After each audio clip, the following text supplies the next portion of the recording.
नमोस्तु हे गुरुवर, नमोस्तु हे मुनिवर, नमोस्तु। ऑनलाइन प्रश्नों के माध्यम से आज के शंका समाधान का प्रारंभ करेंगे। मुनिवर राजवीर गंगवाल कोटा से आपके श्री चरणों में नमन करते हुए प्रश्न कर रहे हैं। गुरुवर, पहले के ज़माने में हर घर का एक मुखिया होता था, जिनकी घर के सभी सदस्य बात मानते सुनते थे। आजकल घर का प्रत्येक सदस्य मुखिया हो गया है, जिससे किसी बात पर सहमति नहीं हो पाती है, जिससे घर में अशांति बनी रहती है। गुरुदेव, कोई ऐसा फार्मूला देवे जिससे घर के सभी सदस्यों में तालमेल बैठा रहे। देखो, बात बिल्कुल सही। पहले घर में एक मुखिया होता था, लोग बात मानते थे। अब सब कोई मुखिया हो गए। अब जहाँ सब मुखिया होंगे वहाँ ऐसा होगा ही।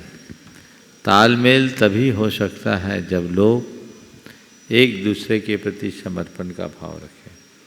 विडंबना ये है कि आजकल समर्पण के भाव में बहुत कमी आ गई है, इसलिए लोगों में खींचातानी होती।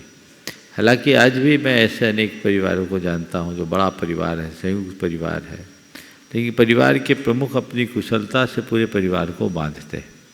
लोग मुखिया बनना तो चाहते हैं, लेकिन मुखिया बनने जैसा व्यक्तित्व तो जगह है। परिवार में वही सर्वमान्य होता है जो सबको साथ लेकर के चले। गुरुदेव का बड़ा सुंदर हाइकू है, बड़े छोटे पे वात्सल्य विनय से एकता पाए। बड़े छोटे पे वात्सल्य विनय से एकता पाए। बड़ों को अपना बड़प्पन का परिचय देते हुए छोटों के प्रति वात्सल्य का भाव रखना चाहिए, और छोटों को बड़ों के बहुमान और विनय का ध्यान रखना चाहिए। अगर छोटे बड़ों का मान रखे और छोटे बड़ों का ध्यान रखे तो अपने आप सब काम हो जाए। बदलना, बड़े छोटे बड़ों का मान रखे और बड़े छोटों का ध्यान रखे तो फिर कहीं कोई खींचतान नहीं हो सकती। हम चाहते हैं कि बच्चे हमारा मान रखें, पर बच्चों का तुम कितना ध्यान रखते हो? अगर दोनों तरफ से ये बात आए तो व्यवस्थित हो सकती। पहले विपिन को बुला लो। हाँ जी, मैं आमंत्रित करूंगा हमारे गुणायतन के निर्माण मंत्री अहिंसा बिल्डर्स श्रीमान परियोजना सहयोगी श्रीमान विपिन जी, दिल्ली। गुरुवर के चरणों में नमोस्तु नमोस्तु नमोस्तु। दो लाइन के साथ मैं वंदन करता हूँ। केवल रवि किरणों से जिनका संपूर्ण प्रकाशित है मंत्र, उस श्री जिनवानी में होता तत्वों का अंतर, जिस श्री जिनवानी में होता तत्वों का अंतर। सुदर्शन बोध चरण पथ पर अरिवल जो चलते हैं मुनिवर, उन देव आगम गुरु को सत वंदन, सत वंदन। गुरुवर के चरणों में नमोस्तु, त्रिबार नमोस्तु। मेरे पास एक एक्सपीरियंस शेयर करने को है आज। हाँ करो, स्वागत है। सभी को मेरा जय जिनेंद्र। लास्ट ईयर मैं सम्मेद शिखर में पूरे 25 साल के बाद 1 अक्टूबर को आया और गुरुवर के दर्शन किए। मैं बाहर आ गया, थोड़ी देर बाद मुझे अबे भैया जी मिले, बोले दर्शन हो गए? मैंने कहा हाँ हो गए, चलो हम मिलाते हैं गुरुजी से। तो गुरुजी ने ऐसे उन्होंने मेरे को बोला 12:15 पे आओ, आपको हम मिलाते हैं। गुरुजी से बात हुई, चर्चा हुई। गुरुजी ने शाम को बुलाया कि शंका समाधान में हो, हम आए। अगले दिन गुरुजी ने मेरे को इस पूरे गुणायतन को दिखाया खुद, सवेरे 5:30 बजे। तो मेरे को ये समझने में टाइम लगा कि ये बन क्या रहा है। शाम को फिर गुरुजी के पास गए। गुरुजी ने हमें बोला कि हमें आपसे कोई पैसा नहीं चाहिए, हमें कोई किसी तरह का कुछ नहीं चाहिए, हमें आप चाहिए। मैं बड़ा अचंभे में पड़ गया। अपना एक्सपीरियंस बता रहा हूँ कि ये क्या, समझ नहीं आ रहा था मुझे क्या होने वाला है, क्या नहीं होने वाला है। मैंने कहा गुरुजी पहले अपने चरणों से जोड़ो। तो गुरुजी ने अपना एक पैर आगे किया, हमने चरण पकड़ लिए। तो मुझे नहीं समझ में आ रहा था क्या जिम्मेवारी मिलेगी क्या नहीं मिलेगी। जब मैं 25 साल के बाद सम्मेद शिखर आया, उससे पहले आया मैं 10-11 साल, अब मैं दिन भर 25 बार सम्मेद शिखर का जिक्र होता है मेरे यहाँ। मैं ऑफिस में बैठा हूँ, घर में बैठा हूँ, तो ये एक बहुत बड़ा चेंज आया। और जब इस प्रोजेक्ट को मैंने समझा और गुरुजी के एक विजन को समझा, प्रोजेक्ट तो बहुत बन रहे हैं पर मैंने कहा गुरुजी मुझे विजन समझना है कि इसका फ़ायदा क्या होगा। हर बार मैं यही क्वेश्चन करता हूँ, क्या इसका यूज होगा। 21वीं सदी के अंदर जो खोई हुई संस्कृति है वो दोबारा जागृत हो जाएगी। इससे बहुत बड़ा ट्रांसफॉर्मेशन होगा। मैं तो ये कहूँगा अपने जैन धर्म के लिए ये एक एक्सपीरियंस सेंटर जो बन रहा है वो वाकई एक्सपीरियंस करने की चीज़ होगी। सम्मेद शिखर में आके अभी तक हम वंदना करते थे, वंदना करने के बाद हम लौट जाते थे। अब हमारा मन करेगा कि 2 दिन हम गुनायतन परिसर में भ्रमण करें, उसका अनुभव लें। ऐसा मेरा यहाँ एक्सपीरियंस हुआ है।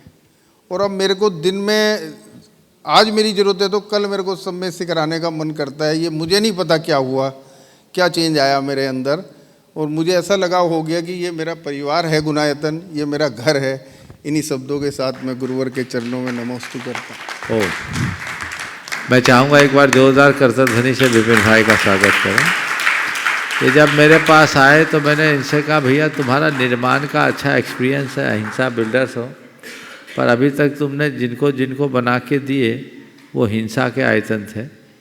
अब ये अहिंसा का आयतन है, तो अहिंसा का आयतन से अगर अहिंसा से जुड़े लोग जुड़ेंगे तभी सच्चा लाभ होगा। और मुझे लगा कि इनका उपयोग होना चाहिए। और बड़ी प्रसन्नता है कि अभी बहुत तत्परता से यहाँ के काम में जुटे हुए हैं और बहुत व्यस्त होने के बाद भी लगभग हर 20 दिन में एक चक्कर इनका लग रहा है। मुझे ऐसे ही लोगों की कर्मठता पर विश्वास है और इसी विश्वास के भरोसे मैं कहूँगा कि गुनायतन एक बड़ा गुणात्मक परिवर्तन करेगा। बहुत बहुत आशीर्वाद। मुनिवर श्रीमान प्रकाश चंद जी पाटनी अजमेर से आपके श्री चरणों में नमन करते हुए शंका कर रहे हैं। गुरुदेव, लोग उस उम्र में नेकी करते हैं जिस उम्र में बेगुनाह करने के लायक नहीं रहती। गुरुदेव, मेरी शंका यह है कि नेकी और गुनाह के बीच का यह फासला इंसान कैसे तय करता है और ऐसा क्यों करता है? देखिए, उस उम्र में नेकी करते हैं जिस उम्र में गुनाह के लायक नहीं होते। मेरा मानना है नेकी और गुनाह का कोई उम्र नहीं होता। मैं कहता हूँ व्यक्ति को अपने जीवन की आखिरी सांस तक नेकी का रास्ता अपनाना चाहिए और अंतिम सांस तक गुनाहों से बचना चाहिए। गुनाह एक ऐसी दुर्वृत्ति है कि व्यक्ति मरते मरते भी कर बैठता है।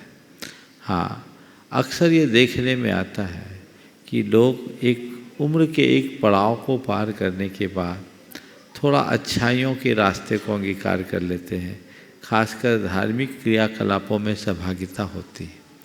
इस संदर्भ में मैं इतना ही कहूँगा कि युवा के मन में एक अलग समझ होती है और धर्म कर्म को लोग एक अलग विश्वास के साथ अपनाते हैं कि जब अंत मता सो गता है तो अंत में कर लेंगे, अभी तो अपने संसार का रस भोग लो। और मैं तो इसे ऐसा मानता हूँ, आप धर्म सभाओं में भी देखिएगा तो प्रौढ़ और बुजुर्ग ज़्यादा आते हैं, बच्चे युवा कम आते हैं। एक बार जब मुझसे सवाल किया गया कि ऐसा क्यों होता, तो मैंने उनसे उत्तर दिया कि देखो भाई, नई गाड़ी सर्विसिंग के लिए नहीं जाती। जब गाड़ी खूब चल लेती है, खटारा होती है, तो बार बार सर्विसिंग के लिए जाती है। तो ऐसे ही लोग जब संसार के दचके खा लेते हैं तब उन्हें धर्म की समझ आती है और वो धर्म की शरण लेते हैं। जब तक उनकी जीवन की व्यवस्थाएं सरपट चलती है तब तक उन्हें समझ में नहीं आती। काश हम लोगों को जीवन और जीवन की व्यवस्था का मंत्र बताए, रहस्य बताए, तो ये सारी दुविधाएं दूर हो सकेगी। शंका समाधान के स्थायी श्रोता बवीना से श्रीमान ऋषभ साहू जी आपके श्री चरणों में नमन करते हुए प्रश्न कर रहे हैं। मुनिवर, जो मनुष्य प्रतिदिन मंदिर जाता है, पूजन करता है, वह मांस रंधा का सेवन भी नहीं करता उसकी सोच दूसरों के प्रति गलत नहीं है, वही मनुष्य ही जीवन में दुखी और परेशान क्यों है, और जो मांस मदिरा खाते हैं, धर्म से दूर हैं, वो खुश हैं, ऐसा क्यों? देखिए, मेरा स्पष्ट मानना है कि जो धर्मी है वो कभी दुखी नहीं होता, और जो पापी है वो कभी सुखी नहीं हो सकता।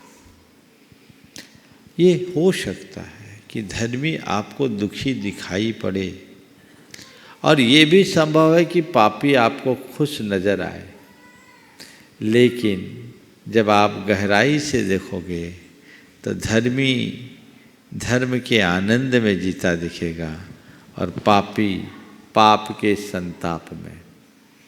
आपने कहा धर्मी व्यक्ति दुखी दिखता है, आप उनके निकट से जाओ, देखो, अगर वो सच्चे अर्थों में धर्मी है तो दुखी हो ही नहीं सकता।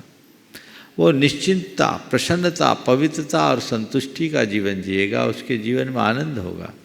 हो सकता है वो अल्पता और अभाव से ग्रसित हो, उसके साथ बीमारियां हों, उसके साथ रोग शोक हो, लेकिन इसके बाद भी वो प्रसन्न रहेगा, क्योंकि उसे पता है संसार में जो कुछ भी घटता है वो मेरी इच्छा से नहीं घटता, संयोगों से घटता है, और उसके जीवन का एक ही मंत्र होता है, इष्ट वियोग अनिष्ट योग में सहनशीलता दिखलाऊं। यही तो धर्म का सार है। पापी व्यक्ति फलता फूलता भले दिख जाए, लेकिन उसका चित्त हमेशा तनावों से घिरा दिखेगा, उसको रात में ढंग से नींद नहीं आएगी, उसके मन में अनेक प्रकार की भय और चिंता और संताप बने रहेंगे। वो कहीं ना कहीं तो निकल के आएगा। दिख रहा है कि वो सुखी है, क्योंकि हमने सुख का पैमाना बड़ा उथला बना रखा है। जिसके पास धन संपन्नता है, ठाट बाट है, रुतबा है, रुपया है, रूप है, वो सुखी दिखता है, लेकिन उनके जीवन के भीतर प्रवेश करके देखोगे तो लगेगा इनके सिर पर कांटों का ताज है।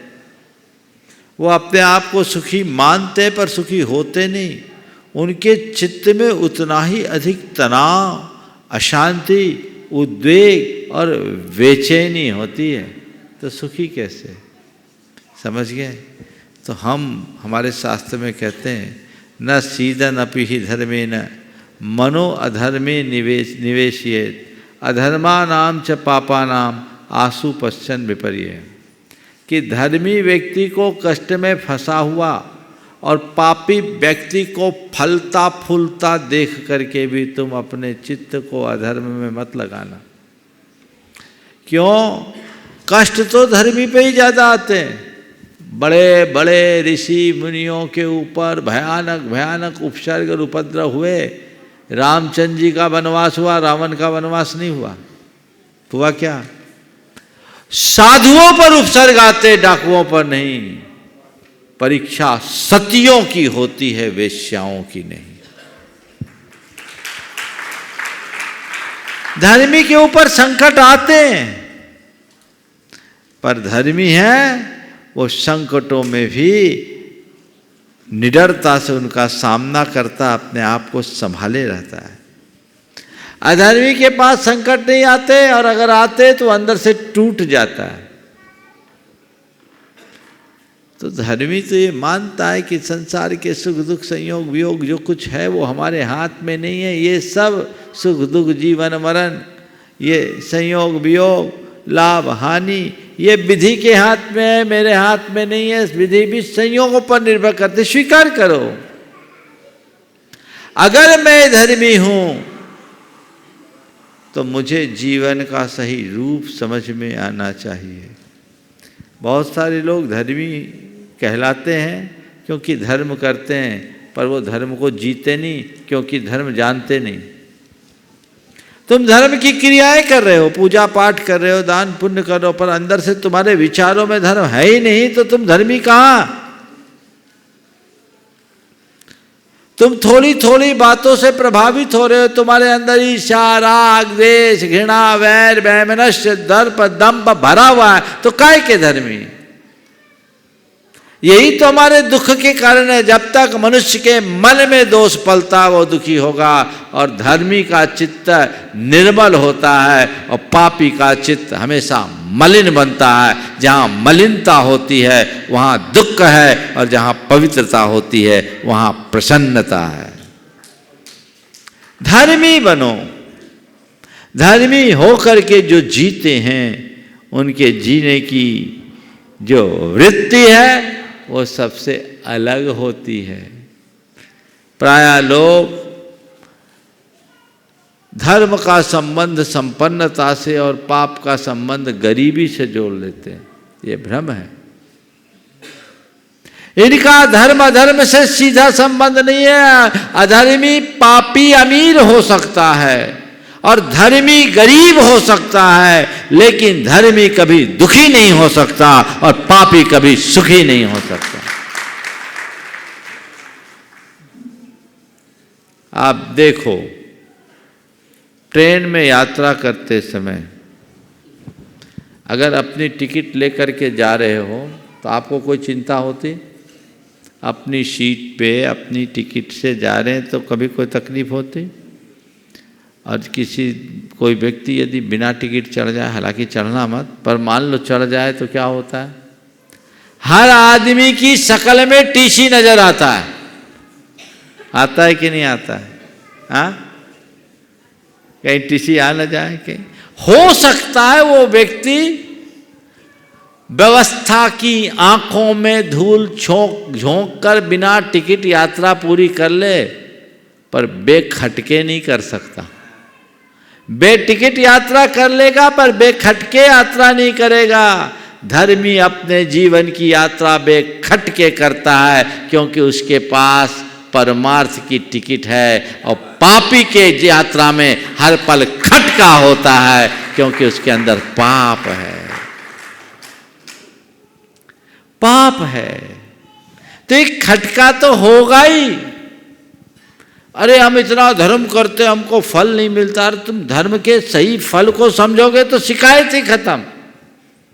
धर्म का फल वैभव नहीं, धर्म का फल संतुष्टि है, और पाप का फल दरिद्रता नहीं, पाप का फल संताप है। मैं आपसे एक सवाल करता हूं, आपने किसी गरीब व्यक्ति को 10 रुपया दे दिया, आपको कैसा लगता है? अच्छा लगेगा? कितनी देर बाद? देते ही ना। क्यों? मैंने एक अच्छा काम किया। अच्छा काम करने की जो प्रसन्नता मिली ना, वो उसका सीधा फल मिला कि नहीं मिला? प्रत्यक्ष फल। धर्म का प्रत्यक्ष फल संतुष्टि। इधर धर्म करोगे, अच्छा कर्म करोगे, तुरंत उसका फल मिलेगा संतुष्टि के रूप में। धन संपन्नता ये तो पारंपरिक फल है, लेकिन कोई किसी की जेब से 10 रुपया निकाल ले तो बाजू वाले से निकाल लिया, आंख बचा के निकालेगा और मन में खटका होगा कहीं इसको पता न लग जाए, कब मैं यहाँ से खिंचकूँ, कहीं भेद न खुल जाए, कहीं पोल ना खुल जाए। खटका होगा ना। क्यों हो रहा है खटका? 10 रुपया उधर भी दिया, इधर 10 रुपया गया। लेने, एक देने वाला खुश है और लेने वाला दुखी है, परेशान है। क्यों? क्योंकि पाप किया है, और बुरा कर्म करते ही मन में संताप आता है। भले लोग उसे देख पाए या न देख पाए, पर वो खुद निश्चिंत नहीं होता। धर्मी कभी डरता नहीं और पापी कभी निश्चिंत नहीं होता। उसके मन का पाप उसे अंदर ही अंदर कचोटेगा।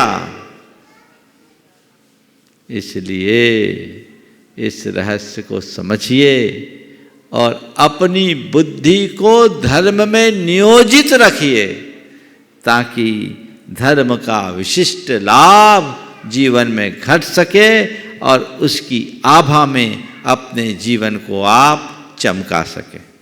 और चलते हैं यहाँ पर उपस्थित श्रावक श्राविकाओं की शंकाओं के माध्यम से शंका समाधान के कार्यक्रम पुनः एक बार प्रारंभ करेंगे। नमोस्तु महाराज जी, मेरे परिवार की तरफ से कोटि कोटि नमन। महाराज जी, मेरा यह है कि घर में मंदिर होना चाहिए या और उसमें दीपक भी जलाना चाहिए क्या? घर में मंदिर बना दोगे तो मंदिर में क्या करोगे? मंदिर में होता है, घर घर में होता है। घर को घर रखो, मंदिर को मंदिर रखो। क्योंकि घर में आप मंदिर बना भी लोगे तो मंदिर जैसी पवित्रता नहीं रख सकोगे, मंदिर जैसी मानसिकता नहीं रख सकोगे। हाँ, ये व्यवस्था उनके लिए है जिनके घर से मंदिर की दूरी है और नित्य दर्शन नहीं कर सकते। वो घर में करे तो एक पवित्र स्थल रखे, घर के ईशान कोण में एक ऐसा कक्ष बनाए जहाँ पूजा आराधन आप अच्छे से कर सके और वहाँ पूर्ण पवित्रता का पालन हो। अब घर में जहाँ कई लोग तो मंदिर भी बना दिए, वहीं चाय की चुस्की भी ले रहे। विनय कहाँ, बहुमान कहाँ? देवस्थान देवस्थान में ही शोभा देता है, समझ गए? हाँ, घर में एक कक्ष जरूर ऐसा रखना चाहिए जहाँ आप बैठ कर के खाली समय में प्रार्थना कर सको, स्वाध्याय कर सको, जाप कर सको, पाठ कर सको। नमोस्तु महाराज जी। श्रीमान संतोष जी सागर। मुनि श्री प्रमाण सागर जी को मेरा एवं मेरे परिवार अंकुर कॉलोनी सागर की ओर से नमोस्तु नमोस्तु नमोस्तु। मुनि श्री, आपका चौमासा 1997 में अंकुर कॉलोनी सागर में हुआ था। तभी आपके आशीर्वाद और आपकी कृपा से हम लोगों को धर्म से जुड़ने का अवसर मिला। आपने सर्विस वालों के लिए एक विशेष क्लास कोर्स सुबह 6 से 7 प्रारंभ किया था। तभी से आपसे जुड़े हुए हैं और तभी से हमको सही मायने में जैन धर्म समझ में आया और चौका लगाना आदि क्रियाएं सीखे। मुनि श्री, मेरा प्रश्न ये है कि कोई व्यक्ति यदि हमेशा दूसरों की तन मन धन बुद्धि आदि से सहयोग करता है, फिर भी उसको अन्य व्यक्तियों से तिरस्कार ही मिलता रहता है, तब उसको अपने जीवन में समता धारण कैसे करे? वो ऐसा सोचना चाहिए कि मैंने जरूर अच्छा कर्म करने वालों का तिरस्कार किया, उसका फल मिल रहा है तो अच्छा है। ये तो गनीमत है कि मैंने कुछ अच्छा कर्म किया तो केवल तिरस्कार ही मिल रहा है। अगर बुरा कर्म किया होता तो पता नहीं क्या होता। इसलिए मन में संतोष रखना चाहिए और उस तिरस्कार को भी ये मानना चाहिए कि ये तिरस्कार मेरे अहम के गलन का कारण है। उनके तिरस्कार को स्वीकार लो, उससे प्रभावित ना हो तो तुम्हारा पाप कटेगा कि नहीं कटेगा। तिरस्कृत होने के बाद भी अच्छे कर्म में अपना उत्साह बनाए रखो, तुम्हारा पाप कटेगा कि नहीं, तुम्हारी नम्रता की अभिव्यक्ति होगी कि नहीं। ऐसे रास्ते पे नमस्ते महाराज जी। श्रीमती सुमन जी, सुनील जी इंदौर अपने सभी रिश्तेदारों के साथ, उसके बाद तैयार रहेंगे। भानु जी, भारती जी ज्ञानोदय तीर्थ बेंगलोर। नमोस्तु महाराज जी, नमोस्तु महाराज जी, नमोस्तु महाराज जी। महाराज जी, कल पहाड़ की वंदना करते समय जब हम लौट रहे थे तो मैंने साइड में लगे बोर्ड पर जब लिखा देखा कि धोखा खाकर भी यदि इंसान मदद करना ना छोड़े तो वो महान बन सकता है। लेकिन महाराज जी, मन में फिर शंका आती है कि चलो दूसरों की मदद करना तो ना छोड़ें, लेकिन जो व्यक्तिगत रूप से हमको 3 या 4 बार धोखा देता है तो मन में कहीं ना कहीं 1 या 2 बार भाव ऐसा आता है कि इसको मदद नहीं करना चाहिए। और यदि मदद नहीं करें, उसको मदद करें तो फिर किस भाव को लेके मदद करें? देखिए, धोखा खा कर के भी जो मदद करना नहीं छोड़ता महान इंसान है, एक दृष्टि से बहुत अच्छा है। पर नीति की दृष्टि से जब बात करोगे तो कहते हैं व्यक्ति को पहचान करके व्यवहार करना चाहिए। तो धर्म अध्यात्म अलग है, नीति अलग है। नीति के साथ नीति का काम करो और धर्म के साथ धर्म। नमोस्तु महाराज जी। हाँ, नमोस्तु महाराज जी। मेरा प्रश्न ये है कि जो लोग वीतरागी देवों के साथ अन्य देवी देवताओं की पूजा करते हैं और अगर ऐसे लोगों को मंदिरों की सुरक्षा का या व्यवस्था का जिम्मा सौंप दिया जाए तो इस प्रकार तो हमारे सारे जैन मंदिर धीरे धीरे कन्वर्ट होने के चांसेस रखते हैं। हम स्ट्रक्चरल वाइज तो देखो, सीधी बात है, किसी भी धर्म स्थल में वहाँ की जो रीति है उसी के अनुरूप पूजा अर्चा होनी चाहिए। अगर इसके विरुद्ध होता है तो ये हमारे लिए बहुत नुकसानदेह होता है। एक दूसरे के आधिपत्य की बात तो बहुत दूर की है, ये तो पाप का कारण। मेरे सामने एक बार जब एक सवाल आया तो मैंने एक बात कही कि ये बताओ, कोई व्यक्ति शंकर जी के मंदिर में जाता है तो बेलपत्र चढ़ाता है और जल चढ़ाता है और हनुमान जी पर सिंदूर चढ़ाता है। हनुमान जी का सिंदूर यदि शंकर जी पे चढ़ाए और शंकर जी का जल यदि हनुमान जी पे चढ़ाए तो उसकी पूजा होगी या अपमान? समझ गए? तो हमें लोगों को एक बात समझाना चाहिए कि किसी भी पुण्य क्षेत्र में हम जाएं तो वहाँ की जो प्रक्रिया है, वहाँ की जो रीति है, उसी अनुरूप अपनी पूजा अर्चा करें और आस्थापूर्वक करें, तब तो हमें पुण्य लाभ मिलेगा। अन्यथा वो एक प्रकार का पाप ही होगा। हमें लोगों को जगाना चाहिए। ज्ञानोदय बेंगलोर से श्रीमान भानु जी, भारती जी। नमोस्तु महाराज जी, मेरा सवाल ये है कि हम गृहस्थ अपने जीवन में परिग्रह को कैसे कम करें। हमें अगर घर में कुछ भी अनावश्यक लगता है और हम उसे हटाना चाहते हैं तो कोई ना कोई घर वाले बोलते रहने दो, कुछ साल बाद काम आ जाएगा। ऐसे करके घर में सब कुछ पड़ा ही रहता है। तो उनको बोलो कि हमारे पिताजी भी बोलते थे रहने दो, कुछ साल बाद काम में आ जाएगा। उनको काम में नहीं आया तो मेरे काम में क्या आएगा। हम अटाल नहीं रखना चाहते, जितना जरूरी उतना ही रखेंगे। श्रीमती स्वाति जी, अरंत जी, शरधना। नमोस्तु महाराज श्री, नमोस्तु महाराज जी, नमोस्तु महाराज जी। मेरा प्रश्न यह है कि इस पंचम काल में लगातार धर्म घट रहा है और इसके निमित्त भी हम हैं। ऐसा आगम में आया है कि हमारे कारण ही यह धर्म आगे भी घटता रहेगा, तो हम ऐसा क्या कार्य ना करें जिससे कि धर्म की अप्रभावना ना हो। बस हम इतना ही कर सकते। पंचम काल है, अवसर्पिणी काल है, ह्रास तो होगा, हम उसे रोक नहीं सकते, लेकिन ह्रास की गति को हम कम कर सकते हैं और हमें कम करने का प्रयास करना चाहिए। अपने धर्म और संस्कृति के प्रति निष्ठावान लोग ही धर्म के प्रवाह को आगे बढ़ा सकें। नमोस्तु महाराज। ब्रती बहन अनीता जी अपनी शंका का समाधान प्राप्त करें। उसके पूर्व हमारे बीच में अशोक नगर मध्य प्रदेश महामंडलेश्वर जी, उद्धव जी हमारे बीच उपस्थित हैं। मैं सम्मान सहित आमंत्रित करूंगा वे आए मंच पर और परम पूज मुनिवर के श्री चरणों में नमन करते हुए गुरु वंदना का स्वभाव प्राप्त करें। और उनके सम्मान के लिए मैं आमंत्रित करूंगा श्रीमान अशोक जी अलवर, गुणायतन संरक्षक, ये आएंगे। और हमारे सम्मानी अशोक नगर मध्य प्रदेश से महामंडलेश्वर श्री उद्धव जी हमारे बीच उपस्थित हैं। उनका गुणायतन परिवार की ओर से सम्मान का कार्यक्रम संपन्न करेंगे और मैं चाहूँगा आप जोरदार ताली बजाकर उनका सम्मान करें। आइए साहब, जोरदार ताली बजाकर उनका सम्मान करें। और मैं अशोक नगर मध्य प्रदेश से पधारे हुए महामंडलेश्वर श्री उद्धव जी चाहूँगा सवाल के लिए, शंका के लिए माइक पहुँचाना जल्दी। इसके बाद तैयार रहेंगी ब्रती बहन अनीता जी, प्रतिभा प्रतीक्षा, इंदौर। महाराज जी नमोस्तु, नमोस्तु, नमोस्तु। मैं लगातार कई वर्षों से आपका दर्शन कर रहा था ये प्रसारण टीवी माध्यम से। मेरा सौभाग्य हुआ कि आज आपका साक्षात्कार मेरे को प्राप्त हुआ। इस जीवन में सब कुछ उस परमात्मा ने दिया है और ये प्रमाण भी हो गया कि साक्षात मैं प्रमाण सागर जी महाराज के समक्ष हूं, क्योंकि संत दरस ही इस जीवन का और ईश्वर के मिलन का साक्षात्कार है। लेकिन मैं फिर भी चाहता हूं आपकी अमृत वाणी के द्वारा, आशीर्वचनों के द्वारा इस जीवन की मूल सार्थकता क्या है, जिससे आप इतना श्रम अनुभव करते हुए और इन सब जीवों का उद्धार कर रहे हैं। ऐसी कृपा और ऐसे आशीर्वाद वचन आप हमको दें और आशीर्वाद प्रदान करें कि जिससे मैं ये जीवन अपनी सरलता से जी सकूं और धर्म में रह सकूं।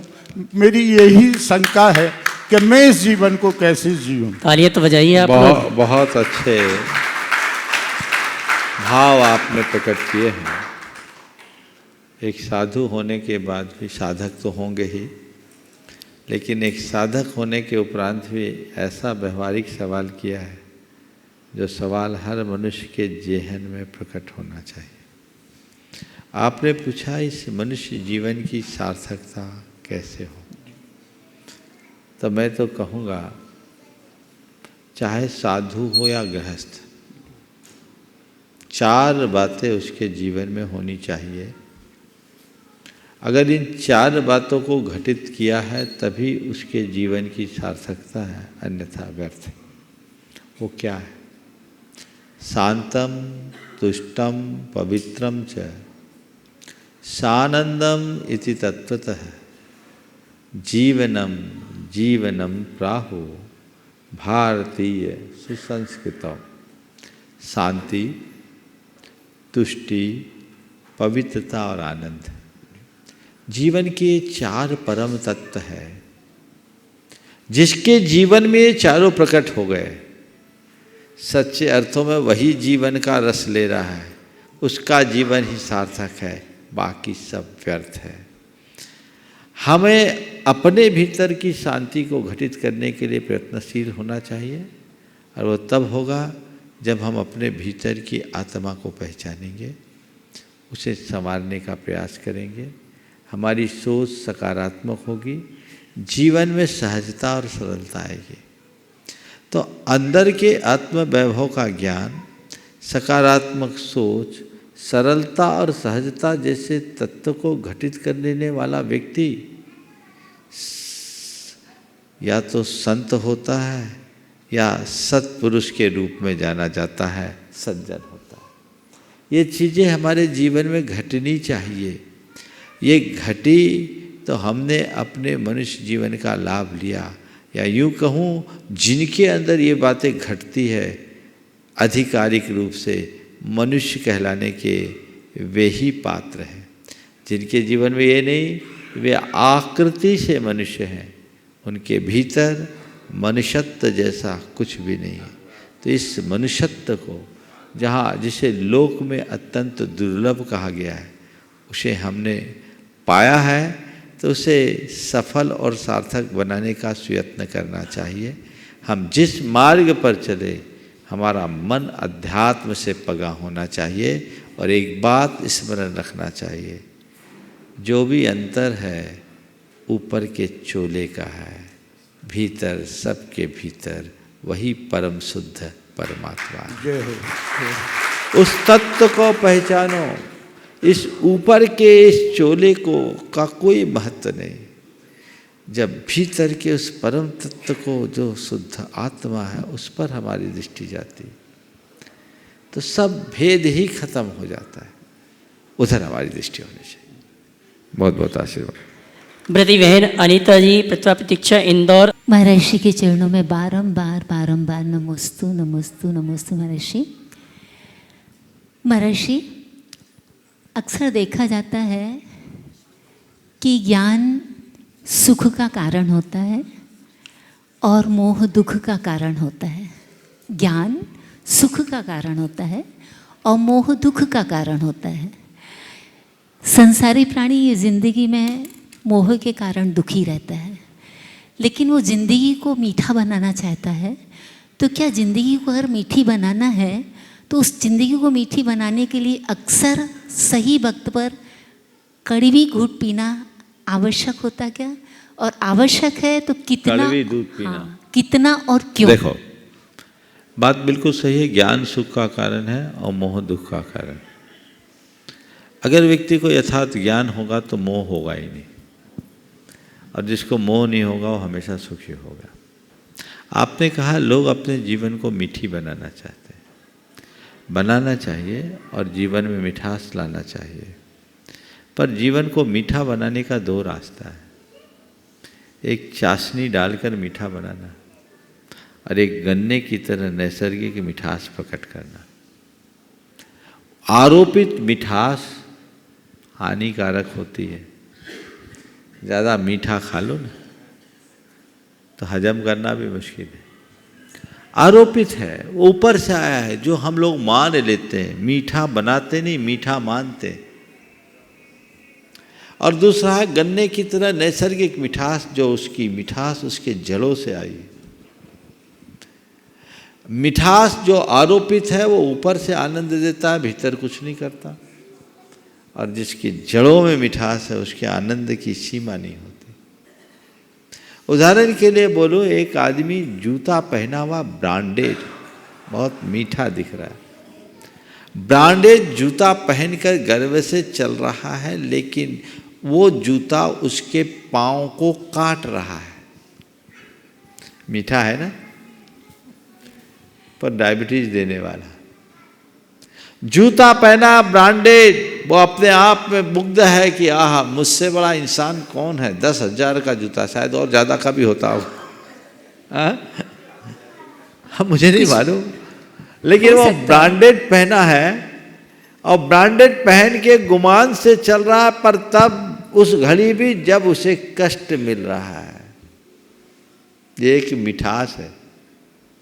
और एक व्यक्ति नंगे पांव चल रहा है, आनंद में मग्न है, ये गन्ने की मिठास है। जिसे जीवन और जीवन की व्यवस्था का ज्ञान होता है वो अभाव में भी प्रसन्न होता है, और जिसे जीवन और जीवन की व्यवस्था का ज्ञान नहीं होता वो सबके सद्भाव में भी आंसू बहाता है। तो हमें जीवन के रहस्य को समझना, ज्ञान की सबसे बड़ी विशेषता यही है कि वो हमें जीवन की वास्तविकता का बोध करा देता है। और जब वास्तविकता का बोध होता तो मोह खत्म हो जाता। मोह खत्म हो जाता, अरे ये ठीक है। मैं आपसे पूछता हूँ, एक उदाहरण देता हूँ, कितने नाम हो? चलो 1 मिनट में उदाहरण देता हूँ। वास्तविकता का बोध होते ही मोह कैसे छूटता है, तुरंत समझ में आ जाएगा।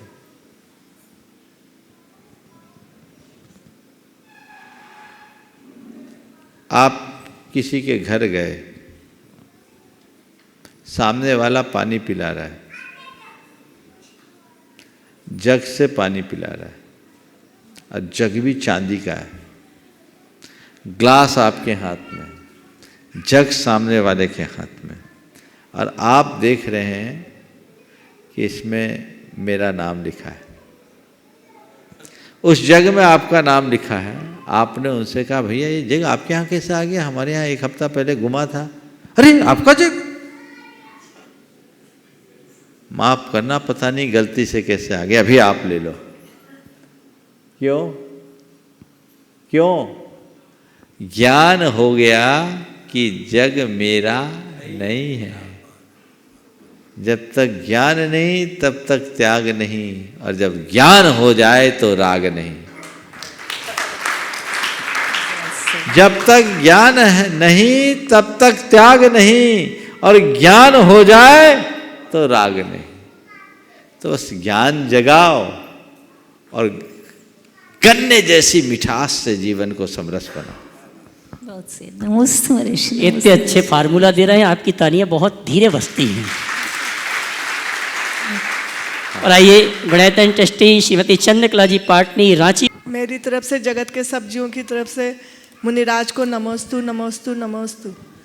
महाराज श्री कहते कि बच्चा 8 साल का होता है तब तक माता पिता को उसका दोष लगता है, लेकिन अग्नि तो देखती नहीं है कि बच्चा है कि बड़ा है, वो तो जो भी पकड़ेगा वो उसको जलाएगी। तो फिर बच्चे को क्या दोष नहीं लगता? और एक बात और पूछनी है कि कल मैं वंदना करने के लिए गई थी ऊपर, तो टोको को बंदर बहुत बुरी तरह से गंदा कर रहे थे, तो क्या उनको दोष नहीं लगेगा? देखिए बहुत अच्छा। पहले तो एक बार इनकी जोरदार करतन से सराहना करें। वंदना करने गए और लेट होने के बाद भी संकल्प के बल पर पैदल ही आए और उपवास पूर्वक रात को 8 बजे पहुँचे। लोग हिम्मत तोड़ देते हैं, लेकिन संकल्प से ही सिद्धि मिलती है, इस बात का प्रमाण है। हम तो आपसे यही कहेंगे, जो पैदल करना चाहते हो संकल्पित होकर के जाए तो पैदल हो गए।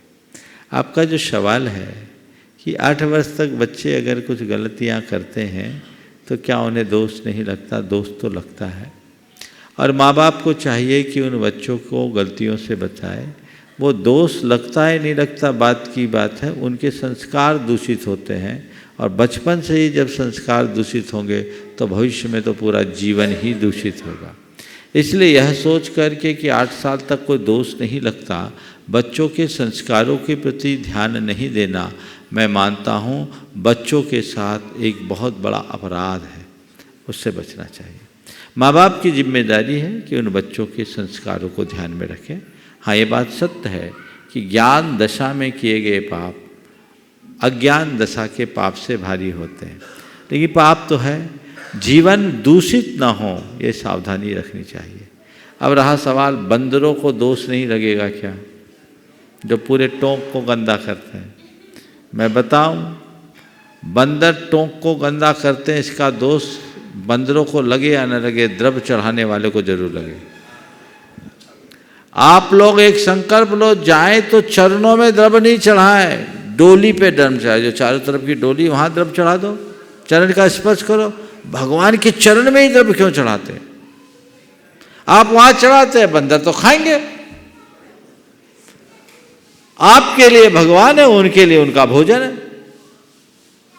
तो सभी से बोलता हूं, एकदम इतनी गंदगी है वहां, सब तरफ मल मूत्र, सब रजस्वला वाली बंदरियां भी आती है, सब गंदगी होती है, एकदम साफ करना भी मुश्किल हो जाता है।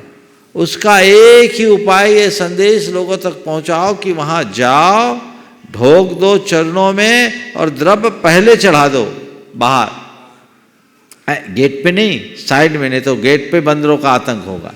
एक साइड में परिक्रमा करते समय द्रव्य चढ़ा दो। स्टैंड है तो स्टैंड को गीला कर देते हैं लोग, उसमें दिया जला देते हैं, वो बाहर चढ़ा, स्टैंड में भी चढ़ाओगे तो वहीं द्रव्य चढ़ जाता है।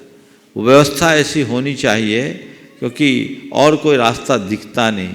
ये महान अनर्थ है, और उस अपवित्रता को आप नवा के आते हो। बंदरों में विवेक थोड़ी है, आप विवेकी हो, आपको ये सावधानी रखनी चाहिए। चलो, गुणायतन ट्रस्टी श्रीमती कीर्ति बहन, दिल्ली मेट्रो। नमोस्तु भगवान।